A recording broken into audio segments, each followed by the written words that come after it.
오늘은 하나님께서 이 땅에 세우신 제도 중에 교회도 있지만 교회보다 먼저 가정을 세우셨습니다. 이 가정이 올바로 세워져 갈 때 가장 기초가 되는 두 부부가 어떻게 배우자를 바라보며 살아가야 하는가, 배우자에 대한 우리의 자세에 대해서 한번 생각해 보도록 하겠습니다. 이 말씀을 할 자격이 저한테 있는지 모르겠습니다. 사실은 제가 지난달 4월 30일이 결혼 35주년 되는 날이었습니다. 그럼에도 그 날짜를 깜빡 잊고 다른 사람 목사님하고 점심 약속을 했습니다. 그러다가 아들이 연락이 왔나요? 며느리한테 연락이 와가지고 아차, 이거 큰일 날 뻔했구나 하고 얼른 죄송합니다 하고 취소를 하고, 제가 좋아하는 비빔밥집 버닝라이스라고 새로 생긴 식당에 가고 점심 식사를 같이 가자고 하고, 선물로 지금 차고 있나요? 모르겠어요. 그 진주 목걸이를 선물로 하고 그날을 때웠습니다. 그리고 돌아왔더니 그날 저녁에 제 아내가 저한테 진지한 태도로 묻더라고요. 인생을 거의 다 살았는데 35년을 살아오면서 나와 함께 살았던 지난 35년 결혼생활 행복했느냐고. 그 질문을 받으니까 왜 가슴이 이렇게 뜨끔한지. 그러면서 저한테 진지하게 묻다. 나는 아내로서 당신에게 최선을 다해서 당신을 섬기며 살았다.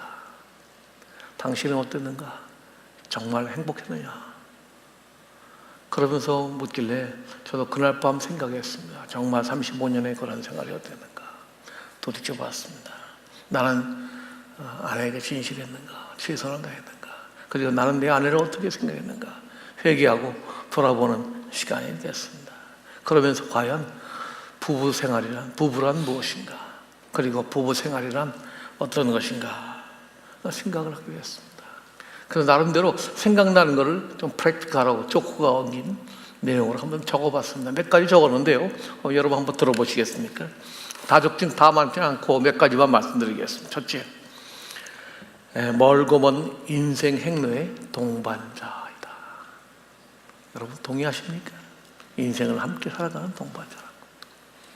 두 번째로, 남들이 다 오해해도 끝까지 남아서 나와 함께 해주는 나의 위로자다. 은혜가 되죠. 세 번째, 뿐만 아니라 내 약점을 가장 잘하는 가장 두려운 존재다. 오랜 생활 살다 보니까 저의 있는 거 없는 거 다 알기 때문에 그 앞에서 무게를 잡을 수가 없습니다. 아무리 큰 소리 칠라 할지라도 내 약점을 알고 있기에 두려울 수밖에 없는 길을 못 피는 존재. 네 번째, 내 인생에 결정적으로 빗나가는 것을 막아주는 감시자이기도 합니다. 저만 해도 제가 제 인생을 살아가면서 결정적으로 실수할 뻔한 것을 막아주고 잡아주었던 감시자이기도 합니다. 다섯 번째로, 옆에 있을 땐 모르다가도 며칠 자리를 비워봐야 가장 소중한 존재인 것을 깨닫게 되는 중요한 존재입니다. 그렇죠? 지 목사님 그러셨나요? 어떻게 생각하세요? 요즘 더 절실하게 느껴지시죠? 여섯 번째로, 유일하게 칫솔을 같이 쓸 수 있는 칫솔의 공동 소유자다. 오해는 마십시오. 저희 집에도 칫솔은 각각 숫자대로 다 있습니다. 그러나 한 번도 그런 적은 없지만 급할 때는, 여행 가서 그럴 때 그럴 수도 있다는 얘기죠. 이렇게 적어보면서 느껴지는 게요, 부부가 얼마나 중요한 존재인가를 다시 한번 느끼게 됩니다. 솔로몬이 인생은 다 살아오고 난 후에 회고하면서 인생을 살아보니 모든 것이 헛되다고 했던 솔로몬이지만, 오늘 본문이었던 전도서 9장 9절에 보면 내 평생의 모든 헛된 날 가운데 헛되지 않은 것이 하나 있는데 내 아내와 함께 즐겁게 살아가는 것이다 라고 고백하고 있습니다. 내 헛된 평생의 모든 날, 곧 하나님이 하늘에서 내게 주신 모든 헛된 날에 사랑하는 아내와 함께 즐겁게 살지어다. 이는 내 평생의 일평생의 헤아려 수고하여 얻은 내 몫이니라. 여러분, 오늘 본문 가운데 주목할 것이 하나 있습니다. 축복받는 부부, 행복한 부부, 이것은 절대로 저절로 태어난 것이 아니라는 겁니다. 결혼하면 저절로 행복해지는 것이 아니라는 겁니다. 행복한 결혼 생활은 태어나는 것이 아니라 만들어지는 것입니다. 두 부부가 함께 참고 애쓰고 수고해서 세워져 가는 것입니다. 처음부터 두 분이 잘 맞아서 평생 아무 일 안 했는데 행복하게 살았던 부부, 해피엔드로 끝나는 부부는 없습니다. 부부는 평생 함께 수고하고 애쓰고 노력해야만 되는 것입니다. 그러려면 어떻게 해야 합니까? 자기가 남편이 아내를 바라보는 안목이 어떻게 해야 하는지, 그리고 아내가 남편을 바라보는 안목이 어떠해야 하는지, 성경적으로 바라보는 안목이 어떠해야 하는지를 오늘 함께 생각해 보기를 바랍니다. 첫째, 남편이 아내를 바라보는 눈. 첫째로는 동역자라는 겁니다. 성경 같이 한번 읽겠습니다. 창세기 2장 18절 시작.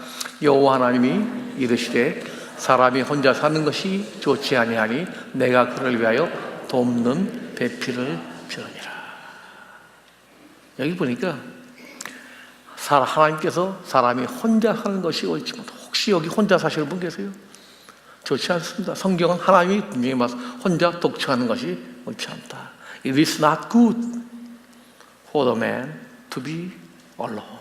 혼자 사는 것은 하나님의 뜻이 아니었습니다. 반드시 그를 돕는 배필이라고 했지만, 영어로 보면 suitable helper, 그에게 가장 알맞는 도움자, 조력자, 그를 돕는 사람을 만들어 놓았다는 겁니다. 여기서 남편이 아내를 바라보는 가장 성경적인 관점이 무엇이냐? 그것은 나를 돕는 최선의 조력자, 도움자라는 겁니다. 여러분, 아내의 가치 중에서 가장 중요한 것이 뭔지 압니까?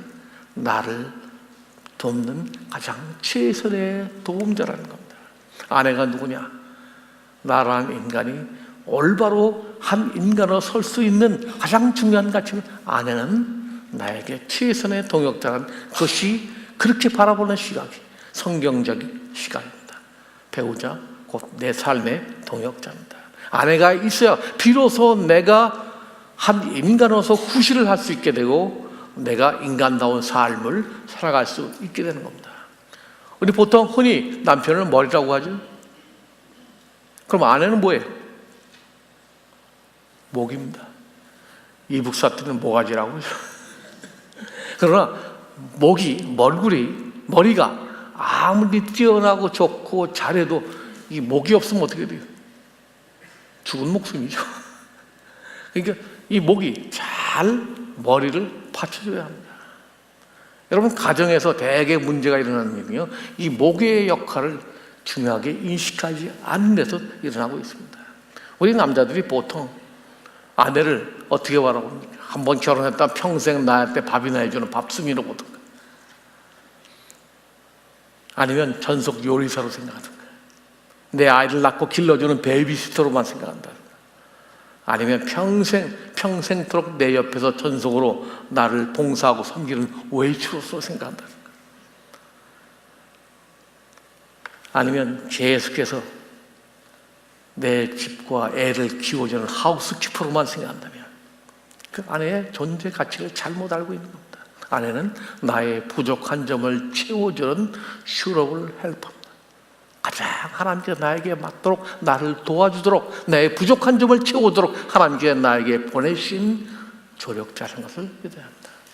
여러분, 아내를 어떤 눈으로 바라봐야 합니까? 나의 부족한 점을 채워주는 이 사람 때문에 내가 온전해질 수 있고, 이 사람 때문에 내가 하나의 인간으로 온전한 구실을 할 수 있게 되는 겁니다.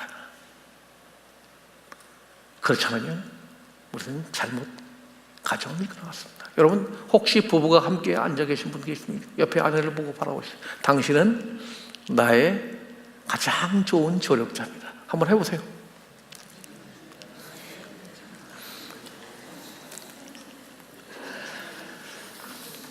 두 번째, 연약한 그릇입니다. 성경 한번 봅시다. 베드로전서 3장 7절. 같이 읽겠습니다. 시작. 남편 된 자들아, 이와 같이 지식을 따라 너희 아내와 동거하고 저는 더 열악한 그릇이요 또 생명의 은혜를 유업으로 함께 받을 자로 알아 귀히 여기라. 이는 너희 기도가 막히지 않게. 저기 노랗게 전돼 있죠? 다시 한번 읽어도 뭐라고요? 더 연약한 그릇. 이게 무슨 뜻인가? 더 연약하니까 함부로 다루지 말라는 겁니다. 다시 말하면 함부로 다루면 어떻게 돼요? 깨진다는 겁니다. 우리 인간은 뭐로 만들었어요? 하나님이. 예? 흙으로 만들었어요. 여자는 뭐로 만들었어요? 예? 흙으로요? 남자의 갈비뼈, 본 차이 나요. 재료가 달라요. 어떤 분은 그런 얘기 하더라고요. 여자는요, 그러니까 본 차이나를 더 뭐라면 뭐예요? 크리스탈이라는 겁니다. 잘못 다루면 깨져요. 함부로 다룰 존재가 아니라는 겁니다. 남자하고 달라서 여자는 생리적으로나 정서적으로나 아주 깨어지기 쉬운 존재입니다. 뭘 힘이 약하다는 뜻만은 아닙니다. 섬세하고 부드러운 존재, 라는 존재라는 겁니다. 제가 결혼 초기에는 이걸 잘 몰랐어요. 그래서 보통 그냥 함부로 대했어. 제가 결정적으로 깨달은 게 언제지 합니까? 결혼하고 몇 년 지나고 난 후에 미국에 유학을 왔습니다. 오자마자 학교 이제 박사과정 들어가니까 공부하기 바빠서 아침에 나가서 저녁에 들어왔죠. 와보면 제 아내가 얼굴 표정 보면 늘 우울해요. 보면 얼굴에 울은 자국이 나오더라고요. 그래서 왜 울었냐 그러니까 그냥 울었대요. 울은 이유를 말을 안 해요. 그럼 어떤 데 보면 벽장 속에 들어가서 울고 있어요.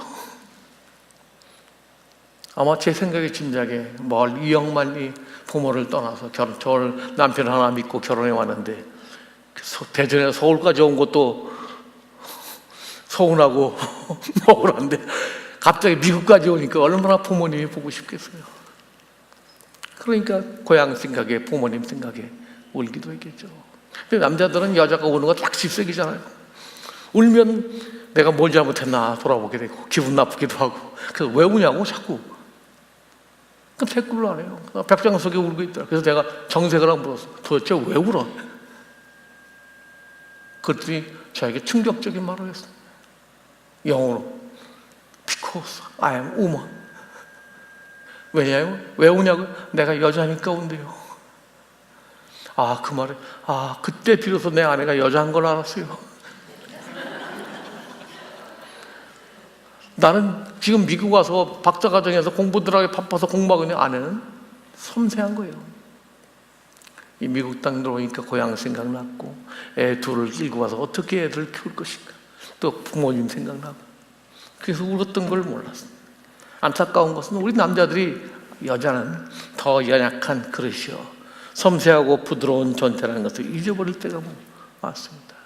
그걸 모르니까 평소에 남자들은 그저 자기들처럼 함부로 대하고 함부로 다루고 함부로 화를 내고 크립살처럼 소중하게 다뤄야 할 존재를 마치 돌멩이처럼 다룰 때가 많습니다. 그러다 보면 깨져요. 어떤 분은 이미 깨져서 금 갔어요. 그런 분도 계시더라고요.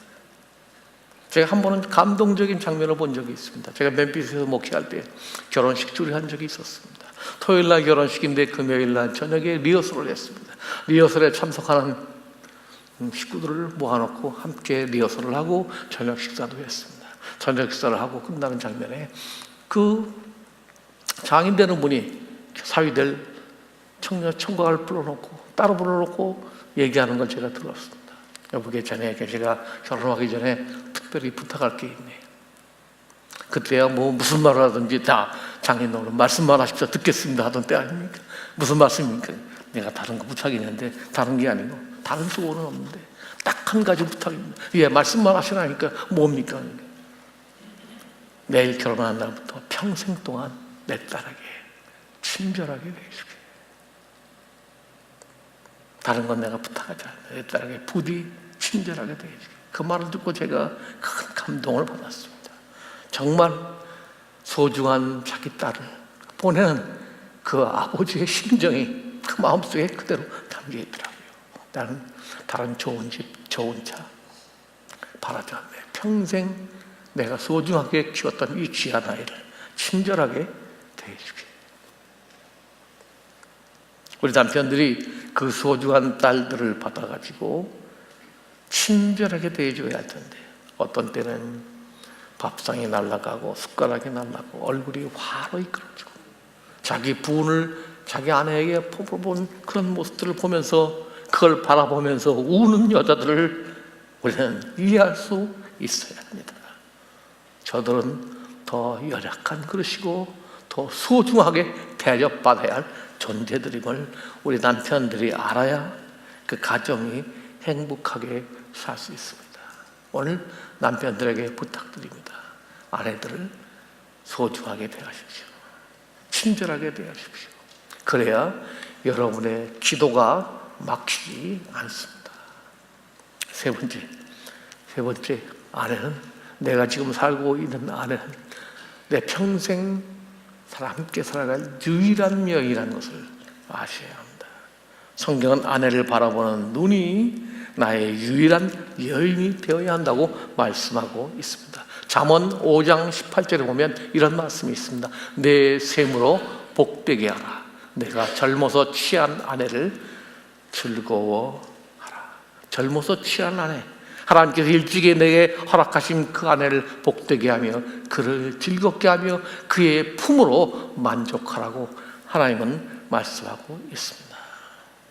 어떤 분들은 가슴에 한이 맺히도록 이런 말을 하는 걸 볼 수 있어요. 하나님, 하필이면 이런 여자를 내게 주셨습니까?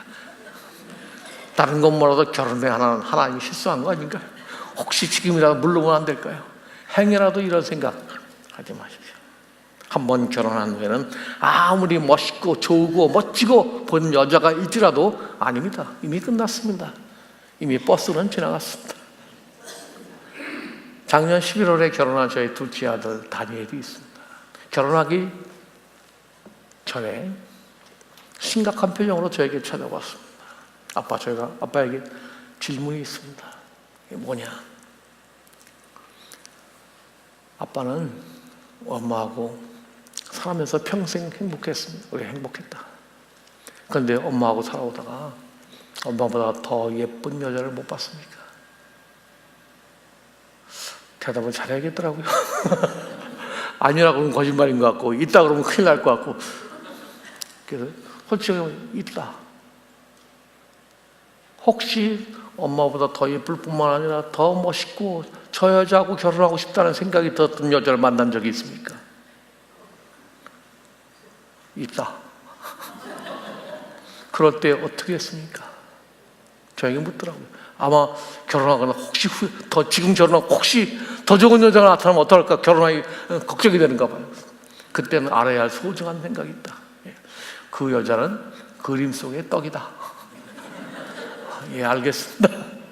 그리고 내가 너에게 줄 소중한 말이 있다. 뭐냐? 한번 결혼하고 난 후에는 지금 내가 만난 그 여자가 이 세상에서 가장 예쁜 여자로 생각하고 살아야 한다. 알았습니다. 그 다음부터는 만날 때마다, 얘기할 때마다, 저에게 얘기할 때도 다른 사람에게 얘기할 때 내가 보기엔 그렇게 이 세상에 제일 예쁜 여자가 은실이에요. 은실가 제 며느리입니다. 그러니까 내가 보기엔 뭐가 제일 예뻐? 그렇지도 않은데, 근데 이 세상에 이런 여자, 이렇게 예쁜 여자는 처음 봤다고 그러고 평생 제일 예쁜 여자라고 그래요. 그렇다. 그렇게 평생 여자라고, 예쁜 여자라고 카드에다 쓰고 말할 때마다 그러니까 아내가, 그 은씨가 너무 지나치니까 오빠 그만해. 나 살아. 지난 며칠 전에 어버이날이었습니다. 은씨가 그런 남편 저에게 주신 것, 보내주신 것 감사합니다 하면서 마더스데이 카드를 보내왔더라고요. 그 카드에 제가 가져왔습니다. 이렇게 써서 저에게, 제 아내에게 마더스데이 때 보냈습니다. 사랑하고 존경하는 어머니, 어머니께서 다니엘 오빠에게 사랑과 지혜 그리고 좋은 인물까지 주셔서 저는 행복한 나날을 보내고 있습니다. 특히나 저희를 위해 매일 3번 기도해 주신 덕분에 영적으로나 정신적으로 많은 힘을 얻습니다. 전화 통화할 때마다 어머니의 밝은 웃음소리는 듣는 저희로 절로 기분이 좋아지게 한답니다. 저는 시댁복은 타고났나 봅니다. 사랑합니다, 어머니. 이렇게 남편에게 사랑받고 이 세상에서 제일 예쁘다고 칭찬받는 이런 대답을 하지 않을 수가 있겠습니까? 여러분 남편들이요, 여러분의 아내는 여러분 평생의 유일한 여자라는 것을 알고 믿고 사시기를 바랍니다. 그래야 행복한 결혼 생활을 할 수가 있습니다. 전도서 3장 11절에 보면 이런 말씀이 있습니다. 하나님께서 모든 것을 지으시되 때를 따라 아름답게 지으셨다고 합니다. 20대에는 20대에 맞는 아름다움이 있습니다. 30대에는 30대에 맞는 아름다움이 있고 40대, 50대에 갈수록 그 속에 성숙된 아름다움이 나타나게 마련입니다. 20대가 되어도 30대가 되어도 60대가 되어도 더욱더 아름다운 존재로 하나님께서 우리에게 주셨습니다. 때를 따라 아름다운 모습으로 우리에게 다가온 내 아내에게 살아야 합니다. 우리 남편의 입장은, 남편의 입에서는 내가 억울하지만 억지로 살아준다가 아니라 나에게 과분한 여인을 나에게 주셨습니다. 그렇게 고백할 수 있습니까? 여러분, 아내에게 당신을 사랑합니다. 과분한 당신 나와 함께 살아주셔서 감사합니다. 한번 고백해 보세요. 두 번째로 넘어가겠습니다. 아내가 남편을 바라봐야 합니다. 첫 번째, 주로 바라야 합니다. 창세기 18장에 보면 사라가 남편을 대하는 모습을 보는 이 모습을 오늘 본문이었던 베드로전서 3장 6절에서는 이렇게 말하고 있습니다. 같이 읽어보시겠어요? 나오나요? 사라가 아브라함을 주라 칭하여 순종한 것 같이 됐습니다.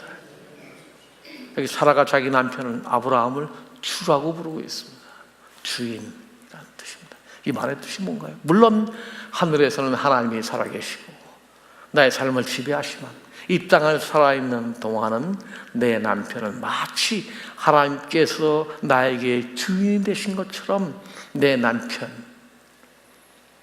그 주인으로 평생을 살아가겠습니다 라고 하는 고백과 심정으로 살아가야 한다는 고백이 아닌가요?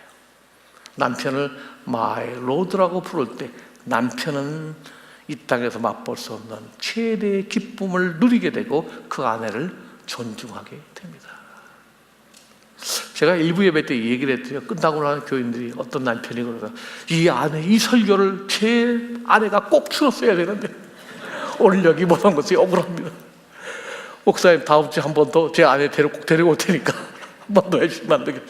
여러분 한번 해보십시오. 아내, 남편을 주님 한번 불러보세요. 시작 해보세요. 옆에 주님. 혹시 엉뚱한 성령한테 주님 왜 그러세요?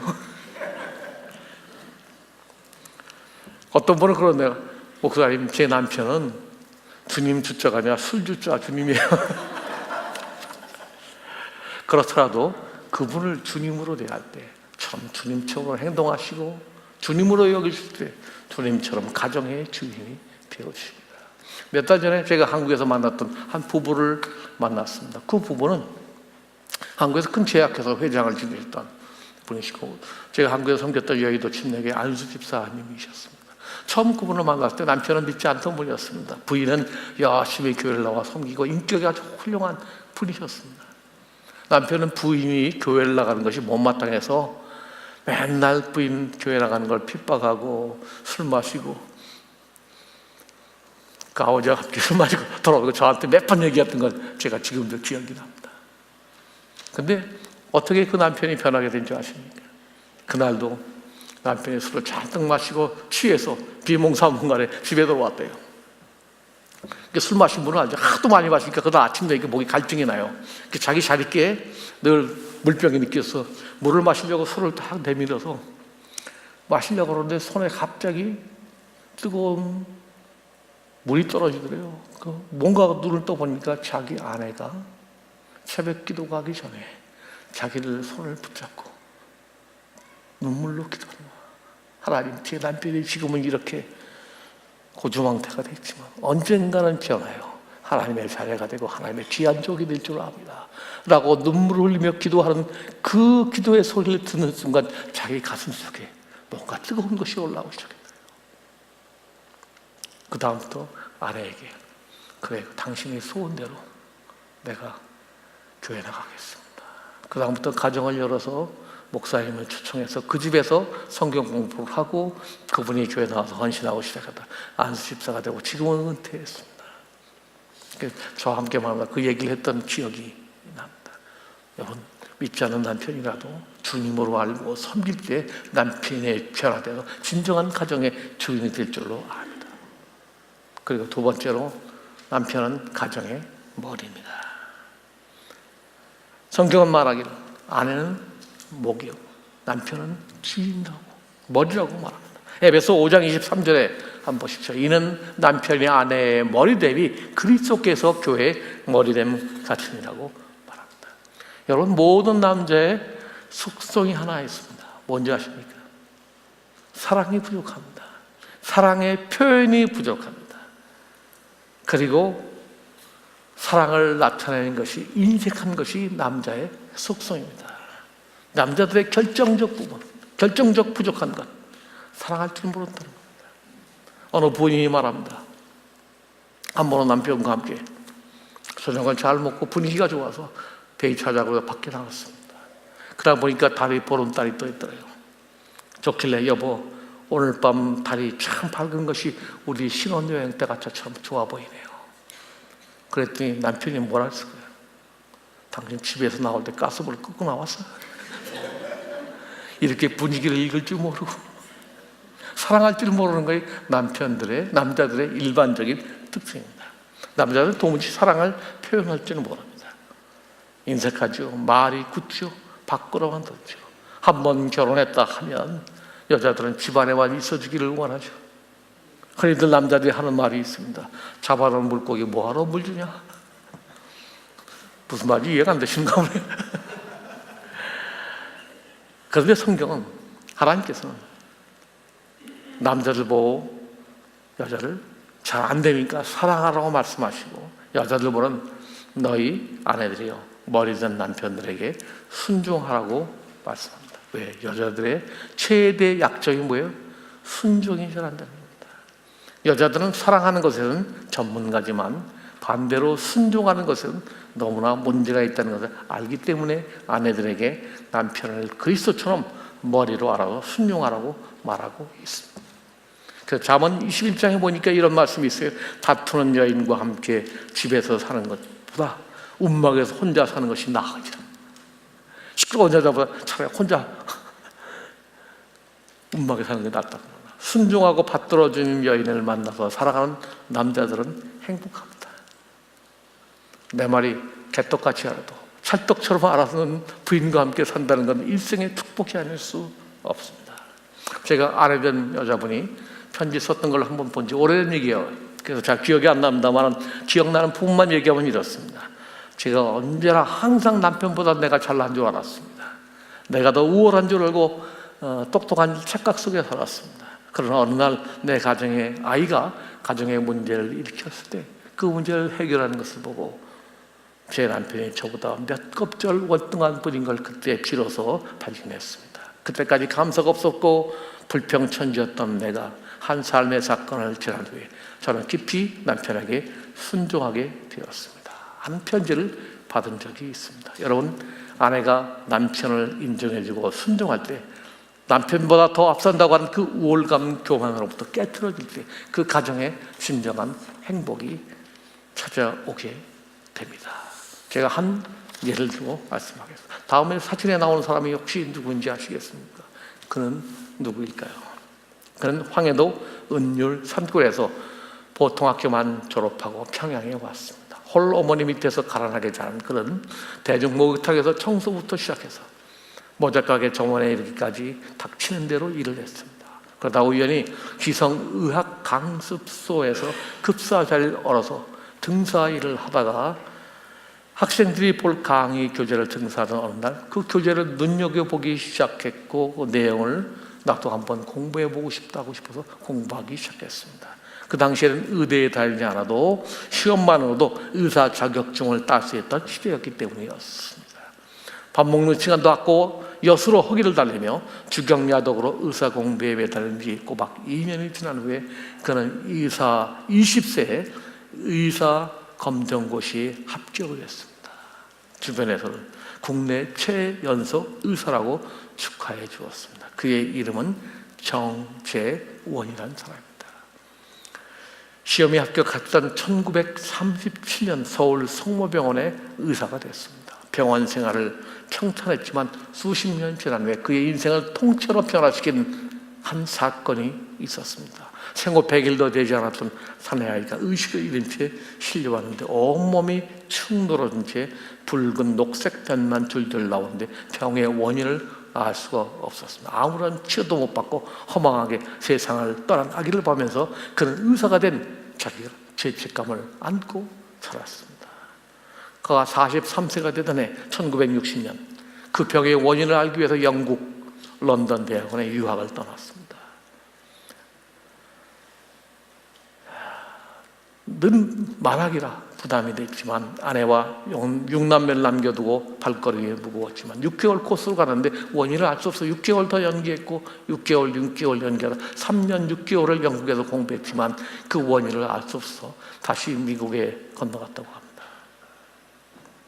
소아 알레르기 질환을 전문으로 한 미국 샌프란시스코 UC 메디컬 센터에 가서 거기서 도서관을 헤매던 도중에 유당불내증 락토스 인톨레런스라고 하는 연구 논문을 발견하게 됐고 그 유당불내증이라는 병은 우유 속에 모유 속에 들었던 유당을 분해하는 요소인 락타제를 선천적으로 갖지 못한 아기에게 생기는 병이었고 모유를 먹지 못하는 소화시키지 못하는 그 아이는 결국 장 속에서 이산화탄소와 수소 이원소 부산물을 만들어 창자 전망에 염증을 일으키고 구토와 설사를 반복하다가 결국은 죽게 되는 병이었습니다.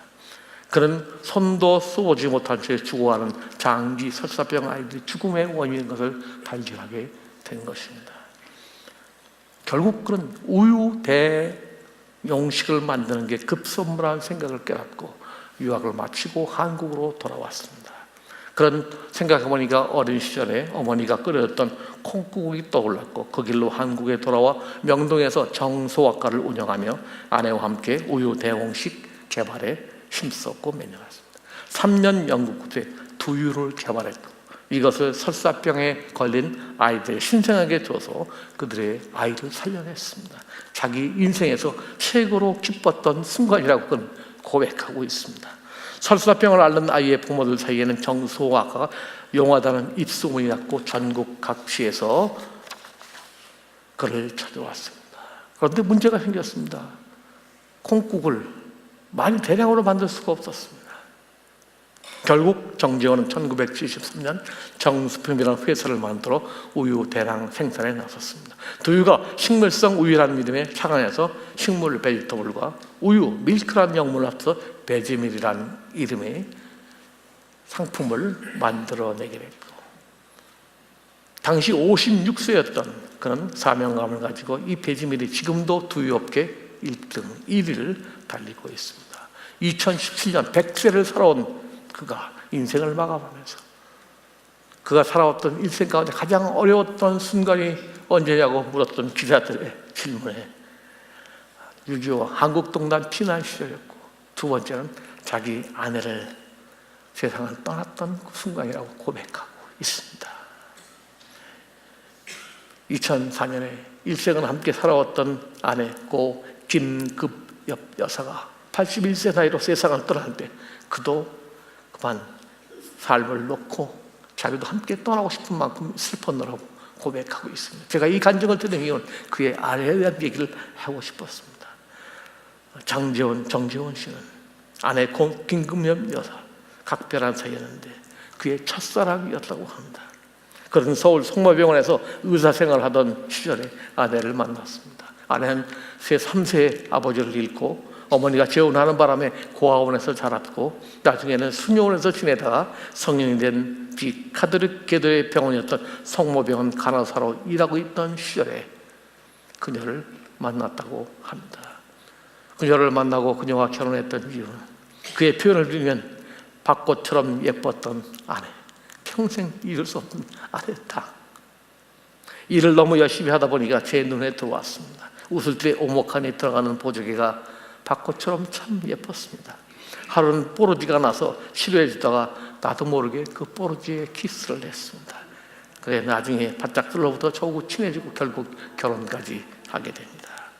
당시에는 공부하는 여성이 드물었지만 그는 자기 아내가 된 그녀에게 유학을 권유했습니다. 아내 일본 대학 가정과 유학비를 댈 정도로 열애를 했고, 아내가 일본에서 간호학을 마치고 돌아오는 했던 1942년 결국 청혼하여 결실을 맺고 두 사람은 부부가 됐고, 결혼식을 올린 후에 두 사람은 6남매를 낳았고 60년 동안 해로해 왔습니다. 정 회장은 만약에 자기가 선봐서 결혼했다면 눈치 보느라고 40대 유학도 못 갔고 50대 창업도 선뜻하지 못했고 평생을 불행하게 살았을 것입니다. 그와 함께 두유를 개발했던 아내는 정식품의 대표로 일했고 사업에도 든든한 일꾼이 됐고 평생의 동반자요 자기와 함께 일했던 유일한 여인이었다고 고백을 합니다. 그의 아내는 2004년에 81세로 세상을 떠났지만 그의 장례식장에서 턱시도를 차려입고 조문객을 맞이했습니다. 그 턱시도는 황해도 고향에서 올렸던 결혼식 때 입었던 예복이었다고 합니다. 부부는 60년을 살아오면서 결혼에 찐표였던 턱시표와 면사포를 소중히 간직했고, 그날 턱시도를 입은 정 회장은 아내의 관스 속에 흰색 면사포를 넣어주고 그를 보냈습니다. 그리고 백벌에 놓으신 사람 아내에게 예의를 다해서 그녀에게 작별의 인사를 합니다. 여보, 60년 동안 나와 함께 살아주어서 참으로 고마웠어. 천국에서 다시 만납시다. 그 아내를 보내고 난 후에 그도 100세가 되어 세상을 떠나 지금은 아마 천국에서 행복하게 두부와 해로하고 살게 될 것입니다. 오늘 설교를 마치면서 여러분에게 이런 말씀을 드리고 싶습니다. 남편은 아내를 동역자요 더 연약한 그릇이요 유일한 여인으로 가십시오. 하나님께서 주신 나에게 주신 유일한 여인입니다.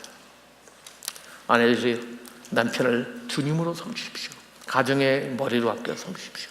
그래서 참으로 하나님께 주신 우리의 가정을 행복한 가정, 천국의 보험대로 만들어간 저와 여러분 되기를 간절히 바랍니다. 같이 기도하겠습니다. 하나님 아버지, 오늘 이 말씀을 증거할 수 있도록 저에게 기회를 주시면 감사합니다. 저도 돌이켜보니 35년 생활을 지났고 참으로 오랜 생활 동안 살아왔지만 이제 남은 생애가 얼마 남지 않은 것 압니다. 많은 분들이 만날 때마다 이런 자기 아내의 이별을 볼 때마다 이런 탄식을 합니다. 이렇게 빨리 갈 줄 알았다면, 이렇게 세월이 짧을 줄 알았다면 좀 더 잘할 걸, 좀 더 잘할 걸. 그런 안타까운 후회의 소리를 많이 듣습니다. 그런 후회가 되지 않도록 최선을 다하여 아내와 남편을 섬기며 사랑하며 하나님께 주신 우리의 가정을 천국의 장소로 만들어가는 우리 가정들 될 수 있도록 도우시고 역사하여 주옵소서. 감사하며 예수님의 이름으로 기도하였습니다.